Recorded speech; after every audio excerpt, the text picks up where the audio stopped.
Jasmine Washington watches in shock as the arrogant white pilot deliberately tosses her ID into the plane's trash compactor. The terminal goes silent as she pulls out her FBI Director badge. His face drains of color as security cameras capture everything. "This isn't over," she whispers. "Before we dive into this shocking story, let me know where you're watching from. Hit that like button if you've ever witnessed discrimination, and subscribe to hear more stories of justice being served." Now let's find out what happened before this explosive confrontation. The morning sun filtered through the blinds of Jasmine Washington's Georgetown brownstone as she meticulously packed her carry-on luggage. At 43, Jasmine had made history as the first black female FBI director in the Bureau's existence, a position she'd held for just under 2 years. Today's flight to Detroit wasn't a routine trip, it marked a critical juncture in her career. "You sure you don't want me to come with you?" asked Raymond, her husband of 15 years, leaning against the doorframe of their bedroom. At 45, Raymond's salt and pepper beard framed a face that had weathered many storms alongside his wife. "This one's too sensitive," Jasmine replied, zipping her luggage closed. "The airline corruption case has racial discrimination patterns that go deeper than we initially thought. If we're right, this could implicate executives at multiple carriers." She paused, checking her reflection in the mirror. The tailored navy pantsuit projected authority, but Jasmine knew from experience that her appearance would still be scrutinized in ways her white male predecessors never experienced. Every hair had to be perfect, every wrinkle smoothed, the unspoken tax of being both black and female in a position of power. 20 years in the Bureau, and some days it still feels like day one, she murmured, adjusting her blazer. Raymond crossed the room and placed his hands gently on her shoulders. "That's because you're still fighting the same battles. Different title, same war." Jasmine nodded, remembering her journey through the ranks, the whispers that she was an affirmative action hire, despite graduating top of her class at Harvard Law, the constant need to prove herself twice as competent as her colleagues, the senior agent who told her point-blank that women like her didn't become directors. "At least now I can do something about it," she said, turning to face Raymond. The drive to Reagan National Airport was filled with Raymond's attempts to lighten the mood with stories about his high school history students, but Jasmine's mind kept returning to the case files. The investigation had uncovered disturbing patterns. Minority passengers subjected to random security checks at rates far exceeding statistical probability, qualified minority candidates mysteriously failing final interviews for pilot positions, and internal communications suggesting coordinated efforts to maintain the status quo. "Just promise me you'll stay safe," Raymond said as they pulled up to the departure's curb. "You're making powerful enemies." Jasmine kissed him goodbye. "I always do." Inside the terminal, Jasmine noticed the subtle signs that had become all too familiar throughout her life, the way security personnel's eyes lingered on her a beat longer than on white travelers, how the customer service agent's smile tightened almost imperceptibly when she approached, the white businessman who cut in front of her in the priority boarding line as if she couldn't possibly belong there. Scanning her surroundings with professional awareness, she observed how the gate agents processed passengers. White travelers moved through with cursory ID checks while others faced additional scrutiny. It wasn't blatant enough to trigger complaints, just persistent enough to create different realities for different passengers. Her phone vibrated with an urgent call from Deputy Director Lawrence Hayes. "Director Washington, we've had a breakthrough," Hayes said without preamble. One of the whistleblowers provided documentation linking Chief Pilot Brandon Reynolds to the discriminatory hiring practices. "He's currently working Flight 1372 to Detroit, your flight." Jasmine's pulse quickened. "The same Reynolds from the internal emails?" "The very same. He doesn't know we're onto him yet. This could be an opportunity to observe without tipping our hand." "I'll keep my eyes open," Jasmine promised, ending the call as the boarding announcement for first-class passengers echoed through the terminal. The stakes had just gotten higher. Not only was she investigating industry-wide corruption, but she would now be face-to-face with one of the key suspects. As she gathered her belongings and moved toward Gate B-17, Jasmine felt the familiar weight of responsibility settling on her shoulders, responsibility not just to the case, but to every person who had faced discrimination without having the authority to fight back. Gate B-17 buzzed with pre-boarding activity as Jasmine approached the priority lane. Unlike most flights where gate agents checked boarding passes, this one featured the chief pilot himself, Brandon Reynolds, a 54-year-old white man with steel gray hair and the confident posture of someone who had never questioned his right to authority. Reynolds stood with his hands behind his back, a practiced smile appearing and disappearing as he greeted passengers. Jasmine noticed immediately how his demeanor shifted depending on who stood before him. For the white executives in business attire, there were warm handshakes and casual questions about their destinations. For others, his interactions were perfunctory at best. First time in first class? Reynolds asked a young Asian man who had just presented his boarding pass, the condescension barely concealed in his tone. Jasmine observed carefully, mentally cataloging each interaction as the line moved forward. 3 passengers ahead of her, an elderly white couple received Reynolds' most charming smile. "Mr. and Mrs. Davidson. Wonderful to see you again. How was Scottsdale?" When it was finally Jasmine's turn, the transformation was immediate and stark.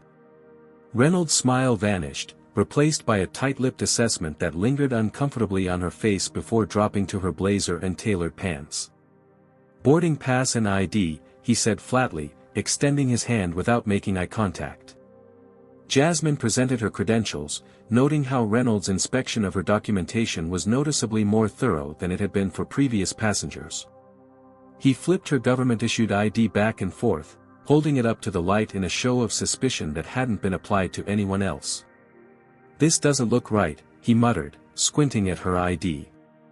"The hologram seems off." "I assure you, it's authentic," Jasmine replied evenly, maintaining her composure despite the obvious differential treatment. Reynolds' eyes narrowed. "You'd be surprised how many good fakes we see these days. Especially with certain demographics trying to access privileges they haven't earned."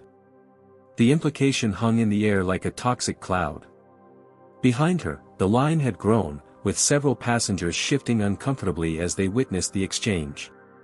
One woman in line, a middle-aged white lady in a floral dress, looked down at her phone, pretending not to notice. Another passenger, a young black man in a business suit, watched with a knowing expression that spoke volumes about shared experiences. "Is there a problem?" Jasmine asked, her voice calm but firm. "I'm just doing my job, ma'am," Reynolds replied, emphasizing "ma'am" in a way that stripped the word of respect. "Security is my priority. I need to be sure everyone on my aircraft belongs there." A flight attendant approached, Melanie Adams, according to her nameplate. In her early 30s with an elegant composure, she seemed to sense the tension unfolding. "Is everything all right, Captain Reynolds?" she asked, glancing between him and Jasmine. "Just a routine security check," Reynolds replied without looking at her. To Jasmine, he added, "So what brings an affirmative action hire like yourself to first class today? Business or pleasure?" The racial undertone was unmistakable. Several passengers audibly gasped. Melanie's professional smile faltered for a moment, her eyes widening in disbelief. "I'm traveling on government business," Jasmine stated, maintaining her dignity despite the burning anger building inside her. She reached into her bag and produced additional credentials. Still not revealing her FBI status, but providing more than enough proof of her identity and authority to travel. Reynolds barely glanced at the additional documentation. "Government, huh? Lot of bloat in those departments these days. Hiring quotas and all that." Melanie stepped forward slightly. "Captain, perhaps I could." "I've got this handled, Adams," Reynolds cut her off sharply. He turned back to Jasmine with a look of dismissal. "You know, a first-class ticket doesn't automatically make someone first class." With each passing moment, more passengers had stopped to witness the confrontation. Cell phones were discreetly raised, recording the increasingly blatant discrimination playing out at Gate B-17. Jasmine remained poised, years of FBI training helping her maintain control even as Reynolds continued his unprofessional scrutiny. "Do you have a supervisor I could speak with?" Jasmine finally asked. Reynolds' mouth curved into a smirk. "I am the supervisor, Ms. Washington. Chief pilot trumps everyone else on this aircraft. That's something you might want to learn about authority and chain of command." The situation had escalated beyond simple rudeness into clear harassment, but Jasmine knew that reacting emotionally would only reinforce the stereotypes Reynolds was clearly operating under. Instead, she stood tall, shoulders back, meeting his gaze with unwavering composure. "I understand chain of command quite well, Captain Reynolds," she replied, her voice steady. "Perhaps better than you realize." "Let me take another look at that ID," Reynolds demanded, holding out his hand with exaggerated impatience. The line behind Jasmine had grown substantially, with more passengers watching the confrontation unfold. Jasmine handed over her government ID once more, aware that Reynolds was creating a spectacle. His earlier comments had made his prejudice clear, but now his actions were crossing into territory that would be difficult to explain away as security protocol. Reynolds held the ID under the boarding pass scanner light, turning it over repeatedly. "This looks suspicious to me. The hologram isn't refracting light properly." "That's a secure government credential with multiple authentication features," Jasmine explained calmly. "If you're having trouble verifying it, perhaps another staff member could assist." "Are you telling me how to do my job?" Reynolds' voice rose slightly, drawing even more attention. 25 years as a pilot, and suddenly everyone thinks they know better than I do." Flight manager Kevin Powell approached, his concerned expression suggesting he recognized the situation was spiraling. At 41, Powell carried himself with the cautious demeanor of middle management, someone who wanted to resolve conflicts without creating waves. "Is there an issue, Captain Reynolds?" Powell asked quietly. Reynolds straightened his posture, clearly pleased to have an audience for his authority. "This passenger's ID appears suspicious. I'm conducting additional verification as per security protocols." Powell glanced at Jasmine, then back at the growing line of impatient passengers. "Perhaps we could continue this process without delaying boarding. I'd be happy to assist with verification while you continue checking other passengers." "I make the security decisions for my aircraft," Reynolds snapped. "And I'm not comfortable with this ID." Jasmine maintained her professional demeanor. "Mr. Powell, I've provided multiple forms of government identification. I'm traveling on official business that requires me to be in Detroit this afternoon." Reynolds' expression darkened. "Government business? What kind exactly?" "Your professional appearance doesn't exactly inspire confidence." The comment was loaded with implications about how a professional black woman should look, another microaggression in a mounting series. Several passengers murmured in disapproval. One woman in line audibly said, "That's not right," while a businessman nearby shook his head in disgust. "My appearance is irrelevant to my credentials," Jasmine stated firmly. "Well, let me take a closer look at these credentials," Reynolds replied with exaggerated air quotes. As he made a show of re-inspecting her ID, his fingers suddenly loosened. The ID card slipped from his grasp, landing on the floor by his feet. "Oops," he said without a hint of sincerity. Instead of picking it up, he deliberately stepped forward, his shoe nudging the ID card several feet away, closer to the wall where the gate's trash compactor was located. The crowd gasped collectively. This was no accident, it was a deliberate show of disrespect. "Sir, that was completely inappropriate," said a male passenger who had been watching the scene unfold. Reynolds ignored him, walking slowly toward where the ID had slid. "My apologies," he said with transparent insincerity. "Accidents happen." He bent down, picked up the ID, and made a show of wiping it against his uniform sleeve. "A bit dirty now, I'm afraid." "Captain Reynolds," Powell intervened more forcefully, "this is security protocol," Reynolds interrupted, moving toward the trash compactor mounted on the wall. "When identification appears suspicious or potentially fraudulent, we're required to confiscate it." Before anyone could react, Reynolds pushed a button on the wall unit and fed Jasmine's government ID into the slot. The mechanical whir of the compactor filled the stunned silence of the gate area. For security purposes, of course, he added with a thin smile. Can't have unauthorized persons attempting to board with fraudulent identification. You're welcome to speak with TSA about retrieving proper documentation, though that will certainly mean missing today's flight. The terminal erupted in shocked exclamations. Passengers who had been recording the encounter looked at each other in disbelief. Melanie, the flight attendant, stepped forward with a hand over her mouth. Powell looked horrified. Captain, that was completely out of line. You can't just. I can and I did, Reynolds cut him off. Security of this aircraft is my responsibility, and I've determined this passenger was attempting to board with suspicious identification. He turned to Jasmine with barely concealed triumph. Now, if you'll step aside so legitimate passengers can board. As chaos erupted at Gate B-17, Airport Security Officer Troy Bennett pushed through the crowd of shocked onlookers.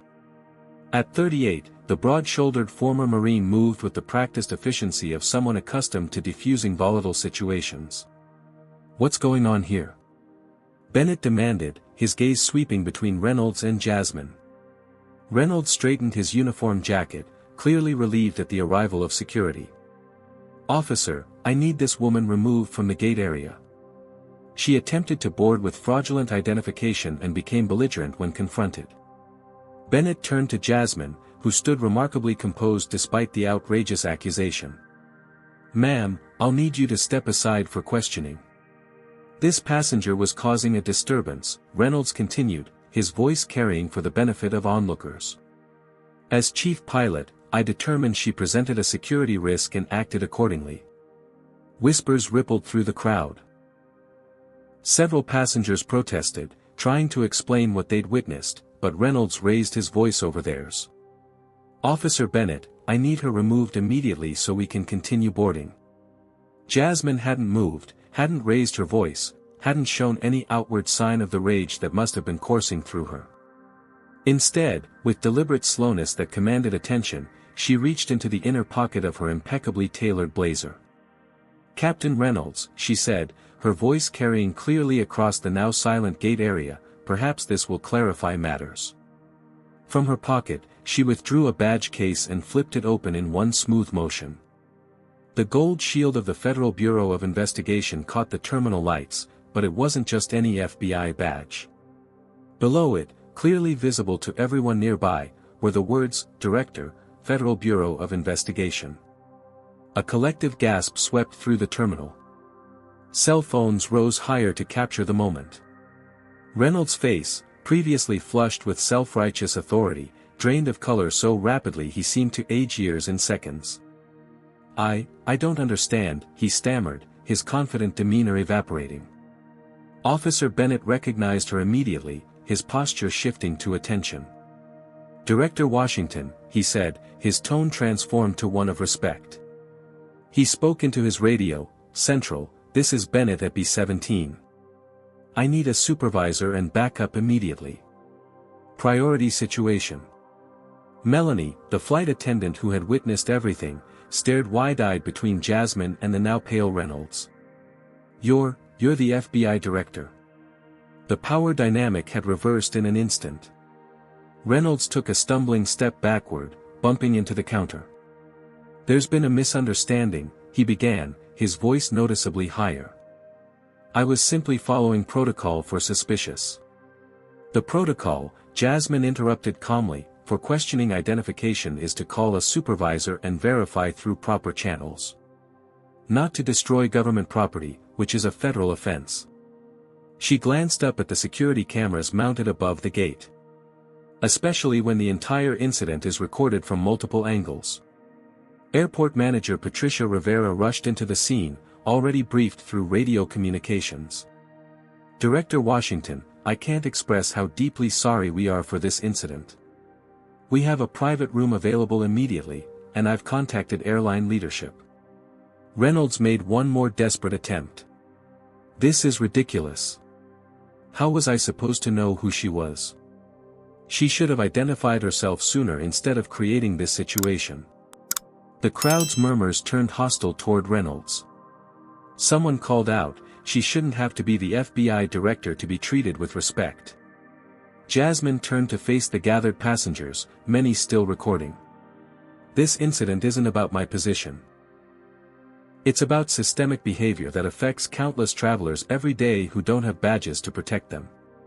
Have you ever witnessed discrimination that made your blood boil? Comment number 1 if you believe Captain Reynolds should be fired immediately for his actions.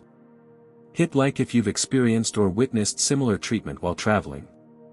And make sure you're subscribed to see what happens next in this explosive confrontation. What do you think will happen to Captain Reynolds now that he's targeted the FBI director?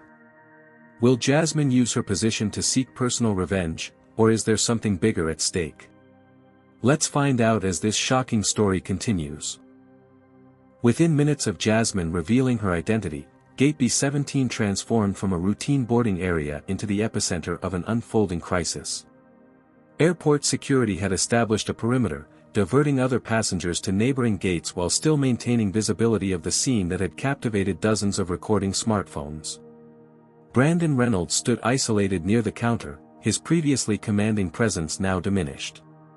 2 security officers flanked him discreetly, not quite detaining him, but clearly preventing any attempt to leave. His complexion remained ashen, eyes darting between the exit, the security cameras above, and the growing number of airline officials rushing toward the gate. Patricia Rivera, the airport manager, guided Jasmine toward the exclusive airport lounge area. "Director Washington, we've prepared the executive conference room for your privacy. Airline CEO Thomas Wallace has been notified and is arranging transportation to Detroit for you." "I appreciate that, Ms. Rivera, but I'll need access to security footage first," Jasmine replied, her professional demeanor fully restored now that the immediate confrontation had ended. Inside the lounge, airport staff had hurriedly converted the space into an impromptu command center. Within 15 minutes, a team of 4 FBI agents arrived, led by Special Agent Marcus Turner, who headed the Detroit field office. "Director Washington," Turner greeted her with professional concern. "Are you all right?" "I'm fine, Marcus," she assured him. "But I need you to secure all video footage immediately. Multiple cameras, multiple angles. I want passenger statements too, as many as we can get before they board alternative flights." Turner nodded, dispatching agents to coordinate with airport security.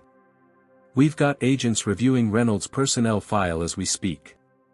Preliminary information suggests this isn't his first incident, just the first time he picked the wrong target." Jasmine's phone buzzed with an incoming call from Deputy Director Hayes. "Lawrence, I need you to expand our airline investigation. The discrimination angle just got personal confirmation." "Already on it," Hayes replied. "Wallace is in full damage control mode. He's offering private transportation, compensation, public apology, whatever you want." "What I want is evidence," Jasmine stated firmly. "Tell Wallace I expect full cooperation with our investigation, not special treatment for myself." Outside the lounge, the situation was escalating from an isolated incident to a full-blown crisis. Social media was erupting with partial videos of the confrontation, most capturing the moment Reynolds destroyed her ID and her subsequent revelation. #FBI Director and #Airline Racism were trending nationally within 30 minutes. Reynolds had been removed from the flight roster immediately, with the airline announcing a pilot reassignment due to unforeseen circumstances. Passengers received notifications of a 30-minute delay as a replacement captain was secured. Thomas Wallace, the 62-year-old CEO of Atlantic Airways, was 30,000 feet above Pennsylvania when his private jet changed course for an emergency landing in Washington. His crisis team had assembled virtually, with legal counsel, PR executives, and board members joining an emergency conference call. "This is beyond a PR disaster," the airline's chief counsel explained as Wallace listened grimly. "Reynolds destroyed federal identification belonging to the FBI director while making discriminatory comments. We're looking at potential criminal charges, civil rights violations, and massive liability." The PR director interjected, "Social media is exploding. We need to get ahead of this with a statement condemning Reynolds' actions and distancing the airline from his behavior." Wallace rubbed his temples. "Do we have any history with Reynolds that could make this worse?" The uncomfortable silence that followed told him everything he needed to know. Back at the airport, Reynolds had been moved to a private security office where he sat attempting to contact various colleagues and friends in management positions. His calls went largely unanswered as word spread throughout the airline community. "This is Brandon Reynolds," he said to his attorney's voicemail, his voice tight with panic. "I need representation immediately. There's been a misunderstanding at the airport involving the FBI director. Call me back as soon as possible." Meanwhile, Jasmine reviewed the security footage with her team. The high-definition cameras had captured every moment of the encounter from multiple angles, providing irrefutable evidence of Reynolds' deliberate actions and discriminatory comments. "Director, we've identified 3 previous complaints filed against Reynolds by minority passengers in the last 18 months, Agent Turner reported. All were dismissed after internal review." Jasmine nodded, unsurprised. "And the reviewers?" "All direct reports or close associates of Reynolds." As the investigation rapidly expanded, a young black woman approached one of the FBI agents gathering witness statements. She introduced herself as Kimberly Jackson, a former flight attendant who had worked under Reynolds for 2 years. "I need to speak with Director Washington," she insisted. "What happened today, it's part of a pattern. I have documentation." In the executive conference room, Jasmine listened as Jackson described a systemic culture of discrimination that extended far beyond a single pilot's prejudice. She presented emails, schedules, and performance reviews showing how Reynolds and others had systematically undermined minority staff and passengers. "I filed formal complaints 3 times, Jackson explained, her voice steady despite the emotion behind her words. "Each time, they were buried. When I persisted, I was labeled difficult and eventually pushed out 4 performance issues that hadn't existed before." Thomas Wallace arrived at the airport 2 hours after the incident, escorted immediately to the executive conference room where Jasmine was coordinating the expanding investigation. "Director Washington," Wallace began, his expression grave. "On behalf of Atlantic Airways, I want to extend our deepest apologies for today's inexcusable incident. Captain Reynolds' actions do not reflect our company values, and he has been placed on administrative leave pending termination." Jasmine regarded him steadily. "Mr. Wallace, this isn't about one captain's behavior. This is about a pattern that suggests institutional problems within your airline." Wallace appeared genuinely shocked. "I assure you, we have strict non-discrimination policies and diversity initiatives." "Policies on paper," Jasmine interrupted, "that don't match operational reality. We've already identified multiple complaints that were systematically buried. This investigation is no longer about my experience today, it's about everyone who didn't have a badge to protect them." As evening fell, the situation had evolved far beyond a single discriminatory incident. Atlantic Airways stock had dropped nearly 4% in late trading as news of the FBI investigation spread. Reynolds had been escorted from the airport, his access credentials suspended, while his attorney released a statement claiming the pilot had been following security protocols as he understood them. For Jasmine, the personal humiliation of the morning had transformed into something far more significant, an opportunity to address systemic discrimination that affected countless travelers who would never make headlines. As she finally boarded a private jet to Detroit, she reviewed the case notes that had already grown exponentially in just a few hours. "This isn't over," she murmured, echoing her earlier words to Reynolds, but with a very different meaning now. This was no longer about personal vindication, it was about justice on a much larger scale. By 7 a.m. the following morning, the airport's largest conference room had been transformed into a command center for what the FBI was now calling Operation Clear Skies. 3 white boards dominated one wall, covered with names, connections, and timeline details. Computer workstations lined the perimeter, staffed by agents analyzing employee communications, complaint histories, and corporate records. Jasmine stood at the center of this organized chaos, reviewing updates with her team. She had slept barely 4 hours after reaching Detroit, where she'd conducted her original investigation business before returning to Washington on an early flight. "We've accessed the airline's secure servers," reported cybersecurity specialist Aaron Chen. "Their internal communication system uses enterprise-level encryption, but we've received judicial authorization to access all relevant channels." Agent Turner approached with a tablet displaying a series of complaints filed over the previous 3 years. "Director, we've identified a pattern. 47 formal complaints were filed against Reynolds during this period. 39 came from minority passengers or crew. None resulted in disciplinary action. Who handled these complaints?"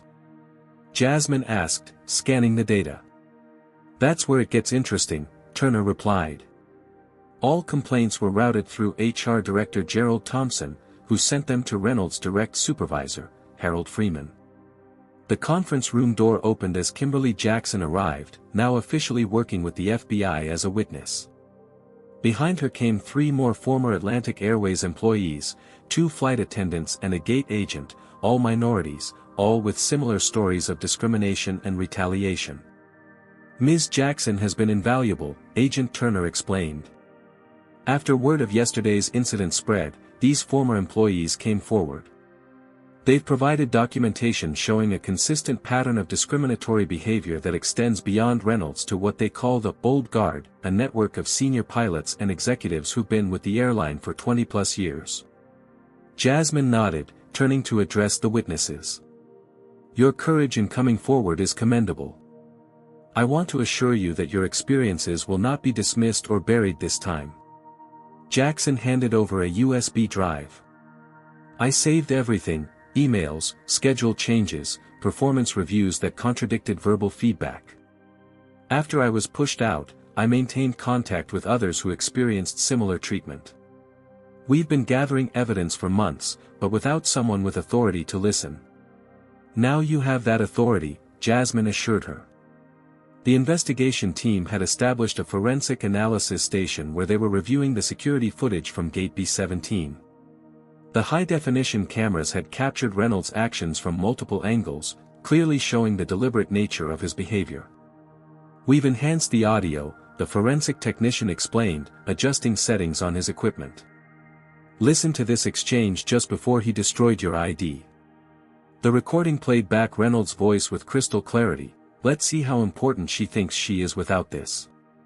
"Premeditated destruction of government property," Turner noted. "And we have him on camera making multiple discriminatory comments." By midday, a more disturbing pattern had emerged. The FBI data analysis team had compiled statistics on random security checks across Atlantic Airways flights over the previous 5 years. The results showed minority passengers were flagged for additional screening at rates far exceeding their representation among travelers. Nearly 8 times more likely than white passengers on flights where Reynolds or his close associates were in command.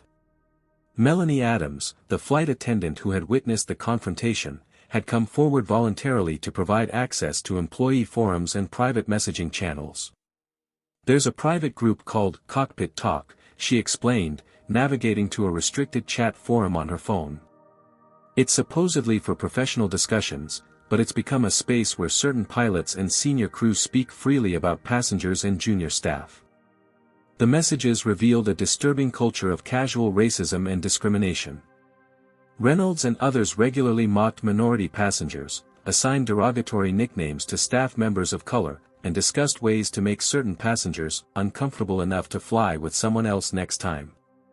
Officer Troy Bennett arrived with additional security insights. "We've reviewed security protocols across all airlines operating at this airport," he reported. "Atlantic Airways has implemented what they call enhanced passenger verification that isn't required by TSA or FAA regulations.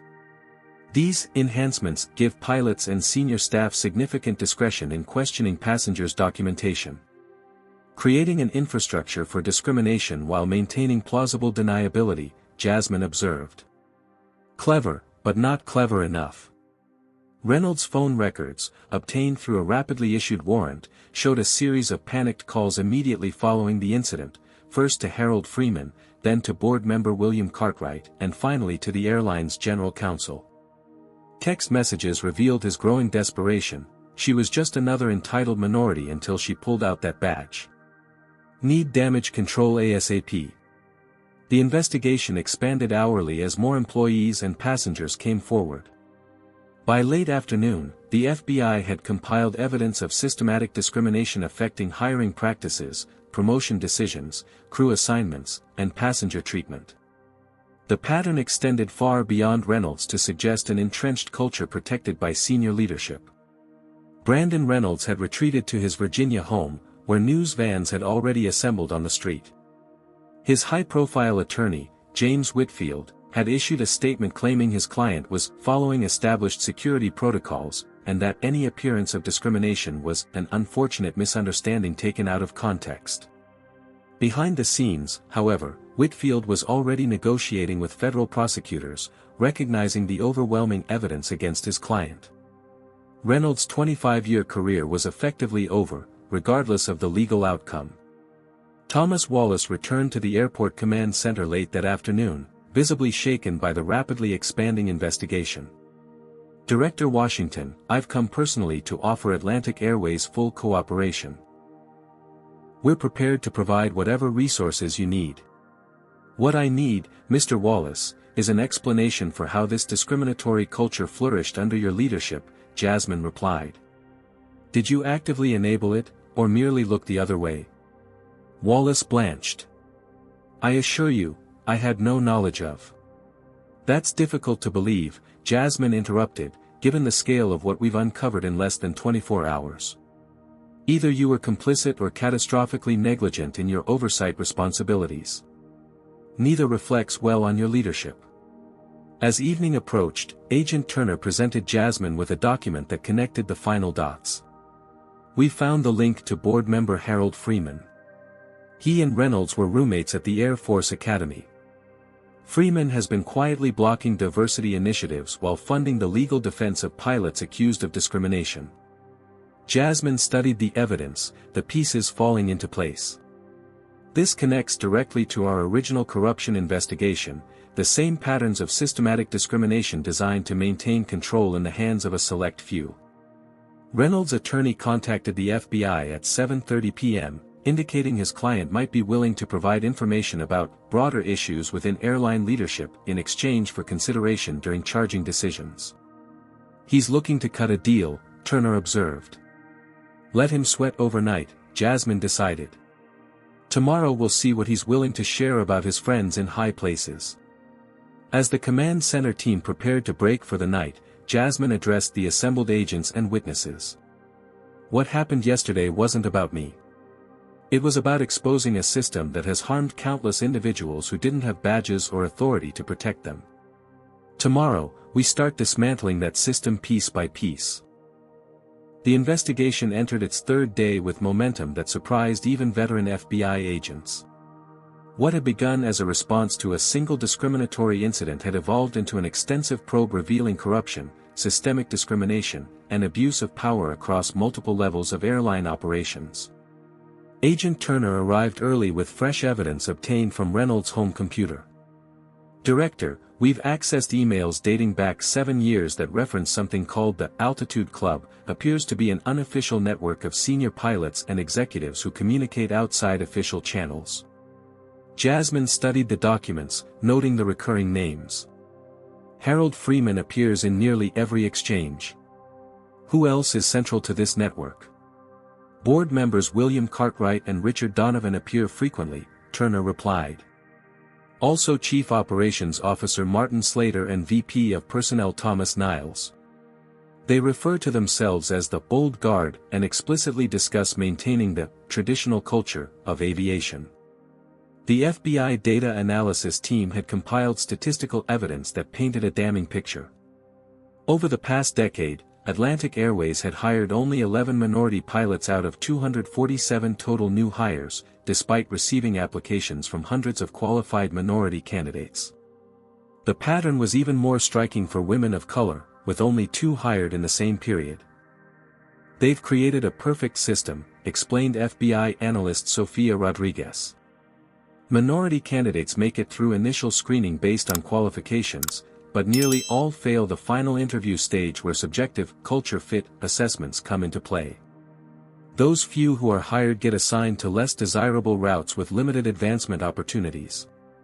Flight attendant Melanie Adams had become a crucial witness, providing access to internal communications that would have otherwise remained hidden.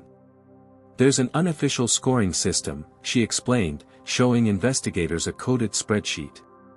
Minority crew members get marked for minor infractions that white crew members are never cited for.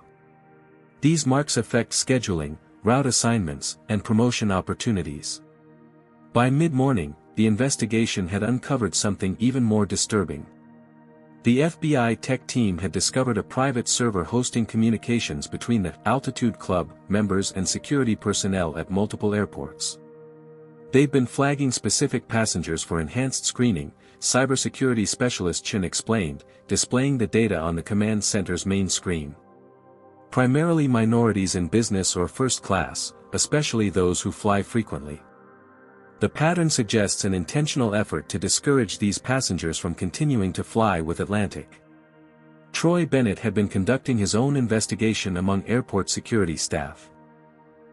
Several TSA agents have come forward confirming they received special requests from Atlantic Airways personnel to subject certain passengers to additional screening. They were told these were security concerns, but the patterns don't align with any legitimate security protocols. The evidence trail led directly to board member Harold Freeman, whose digital fingerprints appeared on directives, unofficial policies, and communications orchestrating the discriminatory system. Freeman, a 68-year-old former Air Force colonel, had joined the airline 30 years earlier and risen to become one of its most influential figures. Freeman appears to be the architect, Turner concluded. Reynolds and others were the implementers, but Freeman provided the protection, resources, and authority to maintain the system. Jasmine nodded. This connects directly to our original corruption investigation. The same pattern of using security protocols as cover for discrimination. By early afternoon, Reynolds' attorney had contacted federal prosecutors again, this time with a concrete offer. Reynolds would provide testimony against Freeman and other senior figures in exchange for reduced charges. "He's desperate," Turner observed. "And he should be. We have enough evidence to bring multiple federal charges: destruction of government property, civil rights violations, conspiracy." While the investigation team continued building their case, Atlantic Airways' PR team had launched a massive damage control effort. CEO Thomas Wallace issued a public statement announcing Reynolds' termination, the creation of a diversity and inclusion task force, and an independent audit of the airline's hiring and promotion practices. "Too little, too late," commented Kimberly Jackson as she watched the press conference on a monitor in the command center. "They're scrambling now that they've been exposed, but this culture has been entrenched for decades." The FBI technical team had recovered deleted communications showing how Freeman and his allies had systematically undermined diversity initiatives while publicly claiming to support them. One email from Freeman to Reynolds read, "Let them announce whatever programs they want. We'll smile for the cameras and continue running things our way. The cockpit remains our domain." Reynolds' phone logs revealed a flurry of calls to Freeman immediately after the incident with Jasmine. Forensic analysis of Freeman's phone showed he had subsequently contacted each member of the Altitude Club with a message to maintain silence and follow contingency protocol Gamma.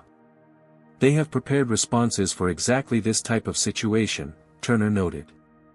"This isn't ad hoc damage control, it's a systematic approach to protecting discriminatory practices." By late afternoon, FBI agents had executed search warrants on Freeman's home and office, discovering documents dating back 15 years that outlined strategies for maintaining what he called the traditional pilot culture. One particularly damning memo detailed methods for identifying and eliminating diversity candidates who might disrupt established norms.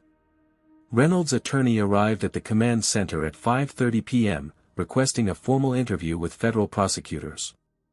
"My client is prepared to provide complete testimony regarding the Altitude Club and Harold Freeman's leadership role," he stated.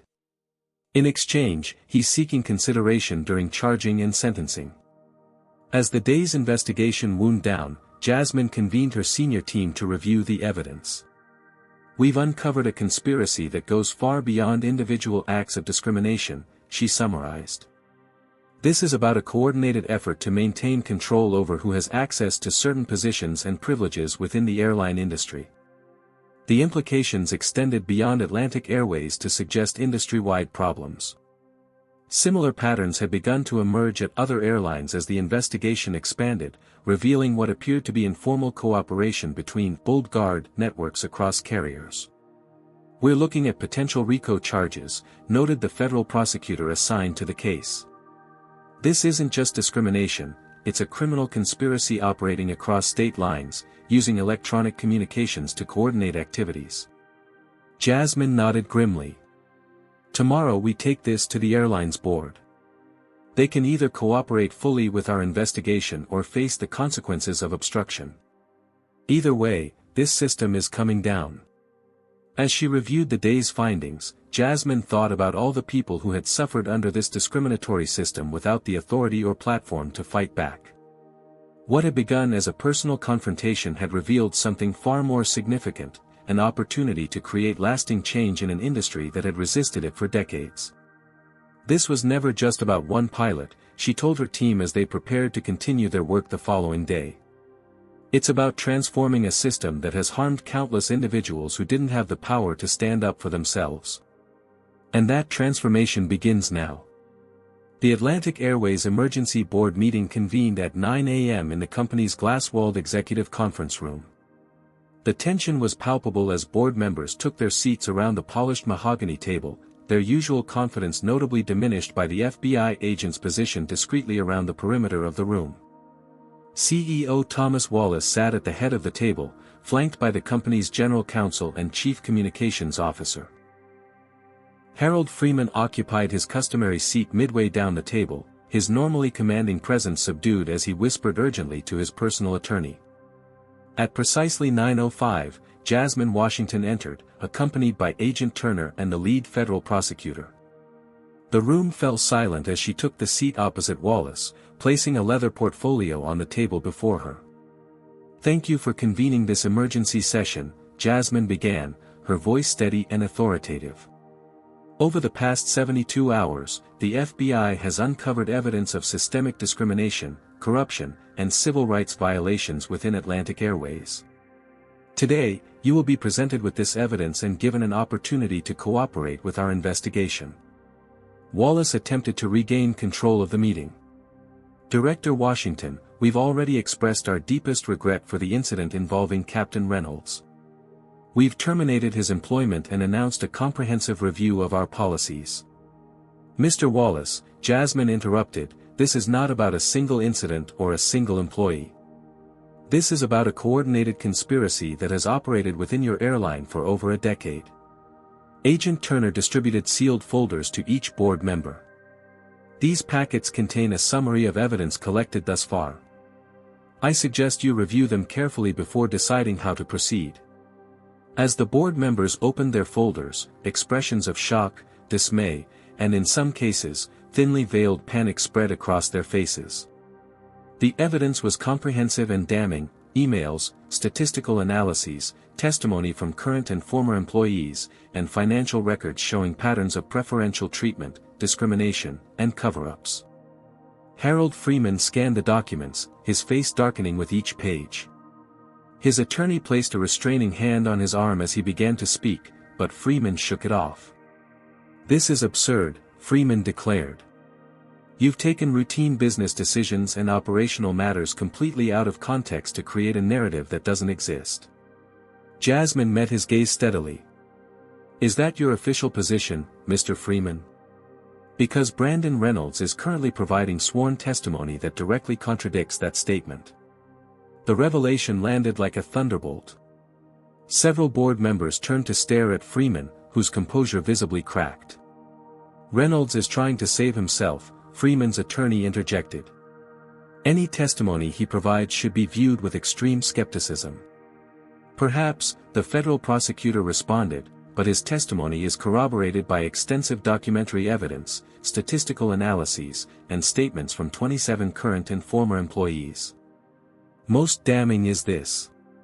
She slid a document across the table toward Freeman, a printed email from his personal account to Reynolds and several other senior pilots, dated just 6 months earlier. The subject line read, "Maintaining Standards and Traditions." Freeman barely glanced at it before his attorney advised him to remain silent. One of the board members, Catherine Chen, spoke up for the first time. "I've served on this board for 3 years. If these allegations are true, why wasn't I aware of them?" "An excellent question," Jasmine replied. "Our investigation indicates that information presented to the board was carefully curated. Several diversity initiatives you approved were systematically undermined behind the scenes." She turned to the display screen where Agent Turner had queued up a series of internal communications. "These messages between Mr. Freeman and operations executives show exactly how your diversity directives were redirected or simply ignored." Chen looked stunned. "I personally championed the minority pilot recruitment program. You're saying it was deliberately sabotaged?" "Not just sabotaged," Jasmine clarified. "Used as cover while the actual practices continued unchanged. On paper, Atlantic Airways embraced diversity. In reality, qualified minority candidates were systematically rejected during the final interview stage for subjective reasons like culture fit or command presence." Wallace attempted to distance himself from the growing scandal. "Director Washington, if these practices occurred, they did so without my knowledge or approval." Jasmine fixed him with a level gaze. "Mr. Wallace, you have been CEO for 8 years. During that time, your airline hired 247 pilots. 11 were minorities. 2 were women of color.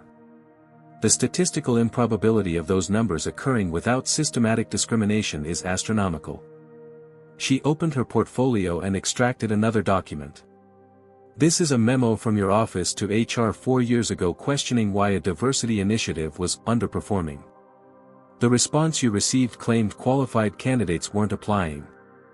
However, she produced another document. This internal analysis shows over 200 qualified minority applicants were rejected during that same period." Wallace paled visibly. "I was provided with different information." "Willful blindness is not a defense, Mr. Wallace," the prosecutor stated flatly. "As CEO, you are ultimately responsible for the culture and practices of your organization." Freeman's composure finally shattered. "This is nothing but playing the race card. We maintained standards while everyone else lowered theirs. If certain people couldn't meet those standards, that's not discrimination, it's quality control." His attorney tried again to silence him, but Freeman brushed him off. "Everyone in this industry knows the reality, they're just afraid to say it publicly. Reynolds understands that too, he's just trying to save himself by telling you what you want to hear." Jasmine allowed his outburst to hang in the air for a moment before responding. "Mr. Freeman, are you suggesting that in an industry requiring precise technical skills and extensive training, qualifications mysteriously align with race and gender? That somehow, in defiance of all statistical probability, white males are inherently more qualified to fly aircraft?" Freeman realized his tactical error too late. Several board members were now openly distancing themselves from him, both literally and figuratively. "What we're offering today," Jasmine continued, addressing the full board, "is an opportunity for Atlantic Airways to cooperate fully with our investigation. That means immediate access to all records, proactive identification of discriminatory practices, and accountability for those responsible." Catherine Chen leaned forward. "Speaking for myself, I want complete transparency. If these practices have occurred under our watch, the board has a fiduciary and moral responsibility to address them." Several other board members nodded in agreement, sensing which way the wind was blowing. Freeman made one last desperate attempt. "This is nothing but a political witch hunt. Director Washington had a personal grudge after her encounter with Reynolds and is using her authority to "I'd advise against continuing that line of argument," the prosecutor interrupted. Director Washington recused herself from all charging decisions precisely to avoid any appearance of personal involvement. "The evidence stands on its own." As if to punctuate this point, Agent Turner's phone buzzed with an incoming message. After checking it, he leaned over to whisper to Jasmine. She nodded and addressed the board. "I've just been informed that Captain Reynolds has completed his initial testimony. He has provided detailed information about what he calls the Altitude Club, an informal network of senior pilots and executives who coordinated efforts to maintain traditional airline culture by systematically excluding minorities from positions of authority." Freeman's attorney placed a hand on his client's arm, this time with enough force to prevent another outburst. "The FBI and Department of Justice are prepared to pursue this investigation to its conclusion," Jasmine stated firmly.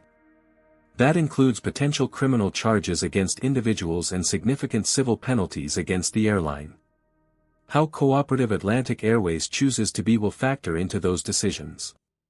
Wallace exchanged glances with the general counsel before responding. "Atlantic Airways will provide full and complete cooperation. We want to identify any discriminatory practices and address them immediately." "A wise decision," Jasmine acknowledged. "We'll begin with immediate access to all electronic communications, personnel records, and hiring data for the past 10 years. We'll also require private interviews with all senior executives and board members." As the meeting concluded, Freeman sat in stunned silence, watching as his carefully constructed system crumbled around him. His attorney was already negotiating quietly with the federal prosecutor, recognizing the inevitability of what was coming. Jasmine gathered her materials, satisfied that the confrontation had achieved its purpose. Atlantic Airways would be transformed, not through voluntary initiatives or public relations gestures, but through the systematic dismantling of entrenched discrimination enforced by federal oversight. As she left the conference room, she passed Catherine Chen, who had stepped out to make a call. "Director Washington," Chen said quietly, "thank you for bringing this to light. Some of us have suspected problems but lacked the evidence to act." Jasmine nodded. "The true test will be what happens next, not just policy changes, but genuine cultural transformation." "I can promise you," Chen replied with determination, "this board will never be the same." 3 months after Brandon Reynolds destroyed Jasmine Washington's ID, the landscape of American commercial aviation had undergone a seismic shift. What began as a single discriminatory encounter had catalyzed industry-wide examination and reform, with Atlantic Airways at the epicenter. On a crisp autumn morning, Jasmine stood before the House Transportation Committee, delivering testimony on the final day of congressional hearings examining discrimination in the airline industry. The investigation revealed not isolated incidents, but systematic patterns of discrimination affecting hiring, promotion, and passenger treatment, she explained to the assembled representatives. These practices were not merely tolerated but deliberately structured to maintain exclusive control of key positions and privileges. Congressman James Richardson leaned toward his microphone. "Director Washington, could you elaborate on how such practices remained hidden for so long?" "They operated in plain sight," Jasmine replied, "protected by plausible deniability and the silence of those who recognized speaking out would cost them their careers. When complaints were filed, they were routed to the very people responsible for the discrimination, creating a perfect system of self-protection." Across town, Brandon Reynolds exited the federal courthouse after accepting a plea agreement. He had pled guilty to destruction of government property and conspiracy to violate civil rights, receiving a suspended sentence in exchange for his extensive cooperation with prosecutors. His aviation career was permanently over, his pilot's license revoked, his reputation irreparably damaged. Reynolds avoided the reporters' shouted questions as he hurried to a waiting car, a shell of the arrogant man who had once wielded his authority like a weapon. At Atlantic Airways headquarters, newly appointed CEO Catherine Chen was leading a very different kind of meeting than the emergency session 3 months earlier. The boardroom had been reconfigured, with the imposing mahogany table replaced by a more open arrangement designed to encourage collaboration. "Our latest hiring statistics show significant progress," Chen informed the reconstituted board, which now included 3 new members with backgrounds in civil rights and organizational culture. 38% of our new pilot trainees come from underrepresented groups, and our retention rates for minority staff have increased by 24%. Melanie Adams, now heading the airline's newly established Office of Inclusion and Accountability, presented the next section of the quarterly report. Her promotion from flight attendant to executive leadership represented the dramatic shift in corporate values. "We've implemented comprehensive bias training for all staff," Melanie explained, "but more importantly, we've restructured our hiring, evaluation, and promotion systems to eliminate subjective criteria that facilitated discrimination. All decisions are now documented, reviewed by diverse panels, and subject to regular independent audits." In a downtown law office, Kimberly Jackson signed the final papers in a class action settlement that would provide compensation to current and former employees affected by discriminatory practices. The settlement, while significant financially, was perhaps more important for its acknowledgement of past wrongs and commitment to structural changes. "It was never about the money," Jackson told reporters gathered outside. "It was about recognition, accountability, and ensuring these practices end permanently." Harold Freeman faced a much different fate than his former protege Reynolds. After refusing to cooperate with investigators, Freeman had been indicted on multiple federal charges including conspiracy, obstruction of justice, and civil rights violations. 3 other board members and executives faced similar charges for their roles in what prosecutors called a coordinated effort to exclude qualified minorities from positions of authority.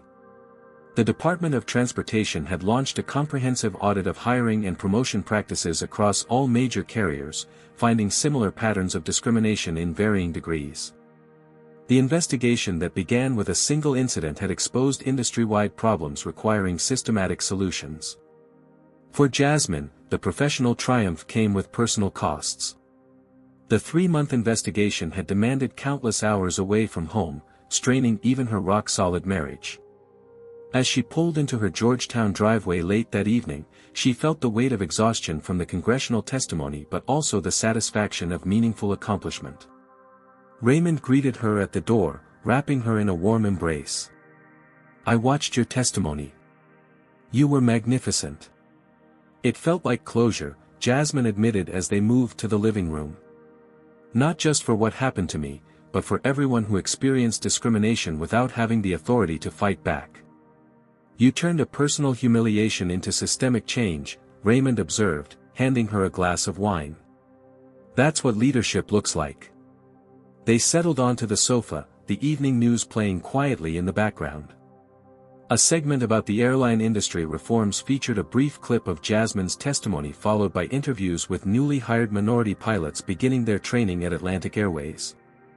"The real test will be 5 years from now," Jasmine said, watching the screen. "Will these changes stick, or will they revert once the spotlight moves elsewhere? That's why the structural reforms matter more than individual consequences," Raymond replied. "You didn't just remove bad actors, you changed the system that enabled them." 2 weeks later, Jasmine prepared for her first flight since the incident that had triggered the investigation. She had deliberately chosen Atlantic Airways for her trip to a law enforcement conference in Chicago, wanting to observe the operational changes firsthand. The difference was immediately apparent as she moved through the terminal. Gate agents interacted with all passengers with consistent professionalism. Security protocols were applied uniformly. The subtle but unmistakable patterns of differential treatment she had observed for years were noticeably absent. As she approached the jet bridge, she recognized the flight attendant checking boarding passes, Melanie Adams, working a regular shift despite her new executive role. Director Washington, Melanie greeted her with genuine warmth. "I'm glad you're flying with us today." "I wanted to see the changes in action," Jasmine explained. "I still work flights twice a month," Melanie said. "It keeps me connected to the day-to-day reality of our operations. Plus, I think it sends an important message about valuing all roles within the company." As Jasmine settled into her first-class seat, she noticed the cockpit door was open during boarding, part of the new transparency initiatives. The captain emerged briefly to greet passengers, and Jasmine was surprised to recognize Troy Bennett, the airport security officer who had responded to the original incident. Bennett spotted her and approached with a respectful nod. "Director Washington. I didn't realize you'd be on this flight." "Officer Bennett, or should I say Captain Bennett now?" He smiled. "I was already in flight school when we met. Finished my training and certification last month. Atlantic's new hiring initiatives accelerated my placement." Before returning to the cockpit, Bennett added, "What happened that day, watching how you handled it, it reinforced my decision to change careers. I wanted to be part of the solution." As the aircraft prepared for departure, the captain's voice came over the intercom, professional and welcoming. "Ladies and gentlemen, this is Captain Bennett. On behalf of our entire crew, welcome aboard Atlantic Airways Flight 1372 to Chicago. We're particularly honored today to have with us Federal Bureau of Investigation Director Jasmine Washington. Welcome aboard, Madam Director." Jasmine smiled, recognizing the full-circle moment for what it was, not just personal vindication, but evidence of genuine transformation. The incident that began with humiliation and discrimination had catalyzed changes that would benefit countless travelers and aviation professionals for years to come. As the aircraft lifted smoothly into the sky, Jasmine reflected on how a single confrontation had revealed systemic problems that might otherwise have remained hidden for years. Sometimes, it took one person standing firm in the face of injustice to create the opportunity for change, and the authority to ensure that change actually happened. What would you do if you witnessed discrimination in public? Would you speak up, record the incident, or report it to authorities? Comment below with your thoughts. If this story resonated with you, please like, subscribe, and share it with others who might find it meaningful. Thank you for watching, and remember, sometimes the most powerful response to injustice is refusing to stay silent, no matter who you are. This story teaches us that systemic discrimination persists because those with power protect it through institutional structures. What appears as isolated incidents often reveals deeper patterns of injustice. When Jasmine confronted discrimination, she didn't just seek personal vindication, she used her position to create lasting change. True justice requires more than punishing individuals, it demands dismantling the systems that enable discrimination. This includes revising hiring practices, creating accountability mechanisms, and fostering cultures where speaking up is valued rather than punished. Change happens when brave individuals refuse to accept injustice, evidence is meticulously gathered, and structural reforms address root causes. Every person has the capacity to challenge discrimination within their sphere of influence. Sometimes all it takes is one person willing to stand firm, document what happens, and persist even when faced with resistance. The most significant changes often begin with a single moment of courage, followed by the determination to transform individual confrontation into collective progress. Have you ever stood up against discrimination? Share your story in the comments. Don't forget to like this video if it inspired you, subscribe for more powerful stories about overcoming injustice, and share with friends who need to hear this message. Thank you for watching, and remember, your voice matters in the fight for equality.